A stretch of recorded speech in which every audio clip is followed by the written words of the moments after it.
Food labelling nutrition information. நான் ஜெயசுகுமாரி Jebanesan, dietitian assistant ப்ராக்டிஷனராக work பண்ணிட்டு இருக்கிறோம். நாங்கள் வந்து வீட்டில் சமைச்சு சாப்பிட்றது எப்போவுமே ஆரோக்கியமானதுண்டு சொல்கிறது உண்டு. ஏனெண்டா எங்களுக்கு தெரியும் என்னத்தை சமைக்கிறோம், என்ன மாதிரியான மூலப்பொருட்களை அதுக்கு பயன்படுத்துகிறோம். அதாவது பிரதானமாக உப்பு, கொழுப்பு, சீனி இதுகளை வந்து அளவோடு பயன்படுத்துவோம். அதோட கூட மாச்சத்துள்ள உணவுகள் இருந்தால் கூட எவ்வளவு நார்ச்சத்துக்களை சேர்த்துக்கொள்கிறோம்ன்றது எல்லாத்தையும் வந்து நாங்கள் பார்த்து ஆரோக்கியமானதாக சமைப்போம். ஆனால் இப்போ எப்போவுமே எந்த ஆளுமே நாங்கள் வீட்டில் சமைத்து கொள்ளலாம்ன்ட்டு சொல்லி இல்லை. கடைகளில் அதிகமாக வேண்டி நாங்கள் சாப்பாடுகளை சாப்பிடுறோம். ஆனால் கடைகளில் வாங்குகிற இந்த சாப்பாட்டு பேக்கெட்டில் கூட இந்த நியூட்ரிஷன் சம்மந்தமான இன்ஃபர்மேஷன் எல்லாமே ஓரளவுக்கு கொடுக்கப்பட்டிருக்குது. அப்போ நாங்கள் அதை ஓரளவுக்கு எங்களுக்கு அந்த ஃபுட் லேபிளை வாசித்து விளங்கி கொள்ளுவோம் என்று சொன்னால் ஆரோக்கியமான சாப்பாடுகளை சாப்பிடக்கூடியதாக இருக்கும். வெளியில் வாங்கி சாப்பிட்டா கூட நாங்கள் வந்து ஆரோக்கியமான முறையில் சாப்பாடுகளை சாப்பிடக்கூடியதாக இருக்கும். அப்போ இந்த வீடியோவில் எப்படியாக இந்த ஃபுட் லேபிளை வாசித்து விளங்கி கொள்கிறேன்னு சொல்லி பார்ப்போம். சாதாரணமான ஒரு ஃபுட் லேபிளில் வந்து அந்த சாப்பாட்டோட பேர் இருக்கும், எந்த வெயிட் என்ன வெயிட்ன்னு சொல்லி இருக்கும், அதை விட என்னென்ன இன்க்ரீடியன்ஸில் இருந்து ஆக்கப்பட்டிருக்குது. அதாவது அந்த லிஸ்ட் கூட முதல்ல கூடுதலான அளவில் உள்ள இன்க்ரீடியன்ஸும் அதோட தொடர்ந்து குறைவான இன்க்ரீடியன்ஸும் வந்து லிஸ்ட் பண்ணப்பட்டிருக்கும். அதோட நியூட்ரிஷன் இன்ஃபர்மேஷன், அதாவது மாச்சத்து, புரதச்சத்து, கொழுப்புச்சத்து, சீனி எவ்வளவுக்கு இருக்குது, நார்ச்சத்து எவ்வளவுக்கு இருக்குது, இப்படியான இன்ஃபர்மேஷனும் இதை விட வேறு பல இன்ஃபர்மேஷனும் கூட பெரும்பாலுமான அந்த லேபலில் வந்து கொடுக்கப்பட்டிருக்கும்.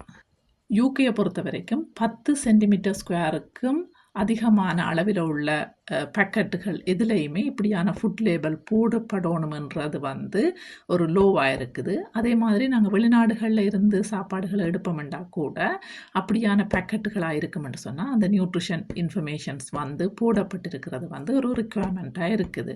ஆனாலும் வந்து நாங்கள் வெளிநாடுகளில் இருந்து வர்ற சாப்பாடுகளோட இன்க்ரீடியன்ஸை வந்து சரியான வகையில் வாசித்து அதை மேக் ஷூர் பண்ணி சாப்பிட்றது அவசியம். இப்போ ஃபுட் பேக்கெட்டில் முன் பக்கத்தில் பார்ப்போம்னு சொன்னால் கலர் கோட்டிடப்பட்ட ஒரு லேபிளை காணக்கூடியதாக இருக்கும். அதாவது சிவப்பு, மஞ்சள், பச்சையில் அந்த கலர் போடப்பட்டிருக்கும்.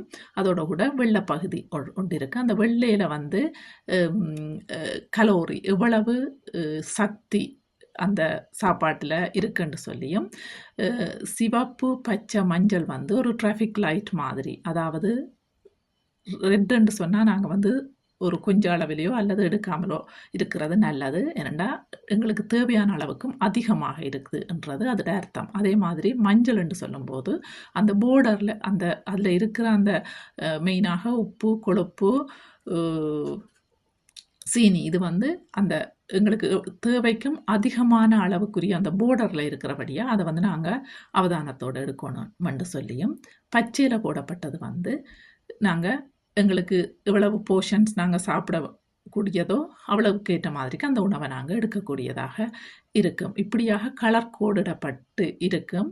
அதை விட மேலதிக இன்ஃபர்மேஷன்ஸ் அதில் கொடுக்கப்பட்டிருக்கும். இது கொஞ்சம் கடினமாக இருந்தாலும் நான் இன்னொரு வீடியோவில் அது சம்மந்தமாக உங்களுக்கு சொல்லக்கூடியதாக இருக்கும். அந்த கலரை பார்த்தே வந்து நாங்கள் எவ்வளவுக்கு அந்த உணவுப் பொருளை நாங்கள் சாப்பிடலாம் என்று சொல்லி அறிஞ்சு கொள்ளக்கூடியதாக இருக்கும்.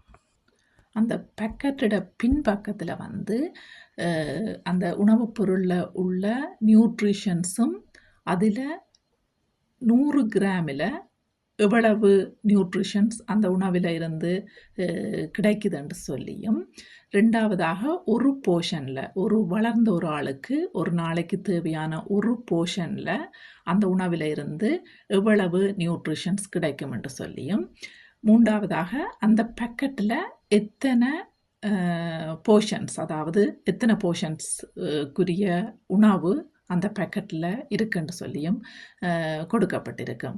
அந்த நியூட்ரிஷன்ஸ் என்னும்போது பிரதானமாக எங்களுக்கு தேவையான மாச்சத்து, அதுலேயும் அதில் சுகர் எவ்வளவு இருக்குன்னு சொல்லி, கொழுப்பு சத்து, அதில் நிரம்பிய கொழுப்பு எவ்வளவு இருக்குன்னு சொல்லி, என்னென்னா இதுகளை வந்து நாங்கள் ஓரளவுக்கு பார்த்து சாப்பிட்றது எங்களுக்கு ஆரோக்கியமான வாழ்க்கைக்கு அவசியமாக இருக்குது. அதை விட அதில் உள்ள புரதச்சத்துட அளவு, நார்ச்சத்துட அளவு, உப்பிட அளவு, இந்த அளவு எல்லாமே அந்த பேக்கெட்டோட பின்பகுதியில் வந்து ஒரு டேபிளாக இதில் நீங்கள் படத்தில் பார்க்குற மாதிரிக்கு கொடுக்கப்பட்டிருக்கும்.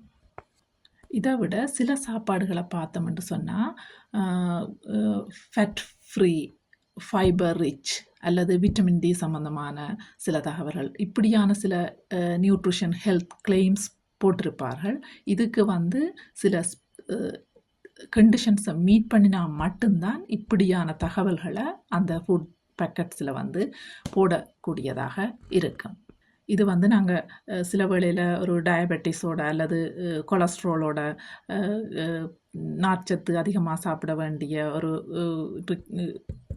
நோக்கத்தோட இருப்போம் என்று சொன்னால் இப்படியான கிளைம் போடப்பட்ட அந்த தகவல்களை வாசித்து அதுக்குரிய சாமானை வாங்குறதுக்கும் இது வந்து உதவியாக இருக்கும். அப்போ இந்த ஃபுட் லேபலை வந்து அதில் உள்ள நியூட்ரிஷன் இன்ஃபர்மேஷனை வந்து வாசிக்க தெரியும் என்று சொன்னால் சரியான உணவுப் பொருட்களை நாங்கள் வாங்கி பயன்படுத்துறதுக்கு பிரயோசனமாக இருக்கும். ஸோ இந்த வீடியோ உங்களுக்கு பிடிச்சிருந்தா லைக் பண்ணுங்கள், ஷேர் பண்ணுங்கள், இந்த யூடியூப் சேனலை சப்ஸ்கிரைப் பண்ணுங்கள். இதோட கூட இது சம்மந்தமான உங்களோட கமெண்ட்ஸை இதில் போடுவீங்கன்னு சொன்னால் மேலதிகமாக நான் வீடியோ செய்யக்குள்ள வந்து உங்களுக்கு பிரயோசனமான தகவல்களை சேர்த்து கொள்றதுக்கு உதவியானதாக இருக்கும். நன்றி.